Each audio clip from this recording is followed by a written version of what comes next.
হরে কৃষ্ণ। পুত্রদা একাদশীর মাহাত্ম্য। যুধিষ্ঠির মহারাজ ভগবান শ্রীকৃষ্ণের কাছে পৌষ মাসের শুক্লপক্ষের একাদশী সম্পর্কে জিজ্ঞাসা করেছিলেন। এই একাদশী পুত্রদা নামে প্রসিদ্ধ, সর্বপাপ বিনাশিনী। এই একাদশী দেবতা হলেন সিদ্ধিদাতা নারায়ণ। ভদ্রাবতী পুরীতে সুকেতুমান নামে এক রাজা ছিলেন। তার রানীর নাম ছিল শৈব্যা। রাজ দম্পতি বেশ সুখে দিন যাপন করেছিলেন।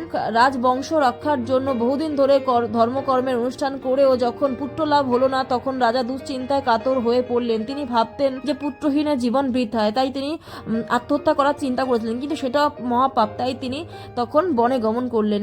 অনেকক্ষণ হাঁটার পরে ক্ষুধা তৃষ্ণায় তিনি কাতর হলেন। তিনি একটি মনোরম সরোবর দেখতে পেলেন। সেখানে অনেক মুনিরা ছিল।